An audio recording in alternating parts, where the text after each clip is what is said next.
राजनीति में कहा जाता है नेता चले जाते हैं लेकिन उनकी विरासत राजनीति करती रहती है। हिमाचल कांग्रेस की राजनीति भी कुछ ऐसी ही है। कभी जिन दो नेताओं के बीच राजनीतिक खींचतान की चर्चा होती थी, आज उन्हीं के बेटे एक मंच पर खड़े नजर आते हैं। हिमाचल की सियासत में कभी वीरभद्र सिंह का कद सबसे बड़ा था, तो दूसरी तरफ जीएस बाली अपनी अलग राजनीतिक पहचान रखते थे। दोनों एक ही पार्टी में थे, लेकिन दोनों की राजनीति का रास्ता हमेशा एक जैसा नहीं रहा। आज तस्वीर बदली हुई है। मंच पर अब इनके बेटे आरएस बाली और विक्रमादित्य सिंह साथ दिखाई देते हैं। कैमरे मुस्कुराहट कैद करते हैं, समर्थक इसे कांग्रेस की एकता बताते हैं, लेकिन राजनीति संकेत देती है। और यही संकेत आज हिमाचल कांग्रेस के भविष्य की सबसे बड़ी कहानी लिख रही हैं। यही वजह है कि आज जब आरएस बाली और विक्रमादित्य सिंह एक मंच पर नजर आते हैं, तो चर्चा सिर्फ दो नेताओं की नहीं बल्कि दो राजनीतिक विरासतों की होती है। कहते हैं हिमाचल कांग्रेस में दो सबसे बड़े राजनीतिक ध्रुव हुआ करते थे, वीरभद्र सिंह और जीएस बाली। वैसे तो लिस्ट में और भी नाम है, लेकिन फिलहाल इन दोनों की बात करें तो ये दोनों ही दिग्गज कांग्रेस के मजबूत स्तंभ थे। दोनों का जनाधार था, दोनों की अपनी राजनीतिक शैली थी, पार्टी एक थी, लेकिन शक्ति के केंद्र अलग अलग थे। वीरभद्र सिंह को ऊपरी हिमाचल की राजनीति का सबसे बड़ा चेहरा माना जाता है। 6 बार के मुख्यमंत्री रहे और दशकों तक कांग्रेस की राजनीति उन्हीं के इर्द गिर्द घूमती रही। दूसरी ओर जीएस बाली निचले हिमाचल, खासकर कांगड़ा की राजनीति का सबसे मजबूत नाम थे। संगठन हो या सरकार, बाली का प्रभाव साफ दिखाई देता था। दोनों के बीच व्यक्तिगत सम्मान जरूर था, लेकिन राजनीतिक मतभेद भी किसी से छिपे नहीं थे। अगर थोड़ा पीछे जाएं तो याद आएगा कि दिसंबर 2012 के विधानसभा चुनाव के बाद कांग्रेस की सरकार बनी और वीरभद्र सिंह मुख्यमंत्री बने। सरकार बने करीब 4-5 महीने ही हुए थे कि मई 2013 में जीएस बाली ने मंत्री पद से इस्तीफा दे दिया। जीएस बाली उस समय परिवहन, खाद्य एवं नागरिक आपूर्ति और तकनीकी शिक्षा जैसे अहम विभाग संभाल रहे थे, लेकिन पार्टी और सरकार के भीतर कई मुद्दों को लेकर उनकी नाराजगी लगातार बढ़ रही थी।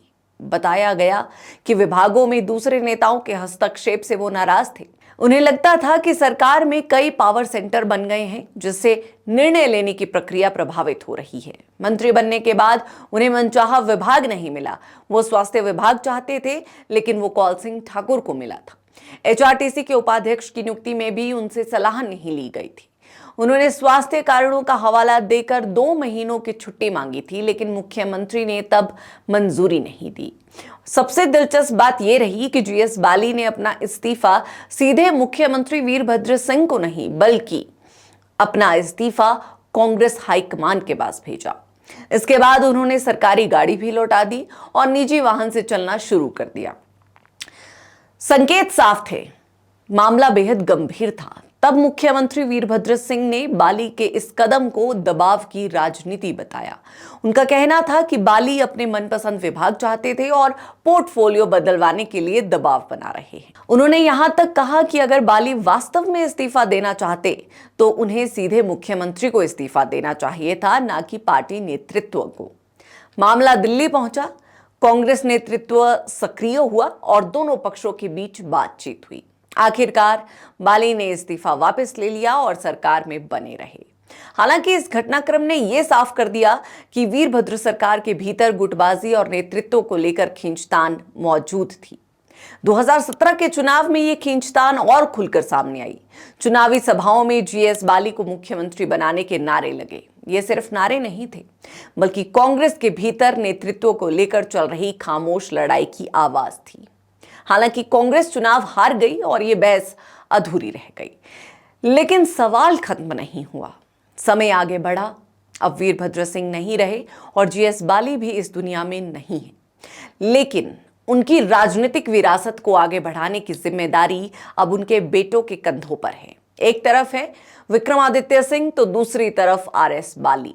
दिलचस्प बात यह है कि जिनके पिता कभी कांग्रेस के भीतर अलग अलग शक्ति केंद्र माने जाते थे, आज उनके बेटे कई मौकों पर एक ही मंच साझा करते नजर आते हैं। सार्वजनिक कार्यक्रम हो, संगठन के आयोजन हो या राजनीतिक संदेश, दोनों साथ दिखाई देते हैं। लेकिन राजनीति में मंच साझा करना और राजनीतिक मंजिल साझा करना दोनों अलग बातें हैं।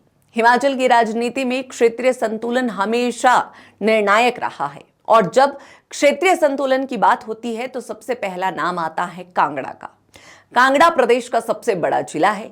विधानसभा की सबसे ज्यादा 15 सीटें यहीं से आती है। राजनीतिक विश्लेषक अक्सर कहते हैं कि हिमाचल की सत्ता का रास्ता कांगड़ा से होकर गुजरता है। लेकिन विडंबना देखिए, सरकार बनाने में सबसे बड़ी भूमिका निभाने वाला यही जिला लंबे समय से अपना मुख्यमंत्री नहीं बना पाया। शांता कुमार के बाद कांगड़ा को कोई मुख्यमंत्री नहीं मिला।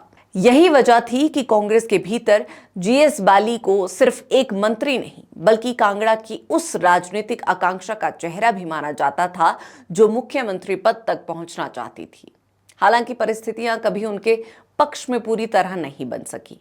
आज वही उम्मीदें आरएस बाली से भी जोड़ी जाती है। वहीं दूसरी तरफ विक्रमादित्य सिंह पर सिर्फ अपने पिता का नाम नहीं बल्कि पूरे वीरभद्र युग की राजनीतिक विरासत को आगे बढ़ाने की जिम्मेदारी है।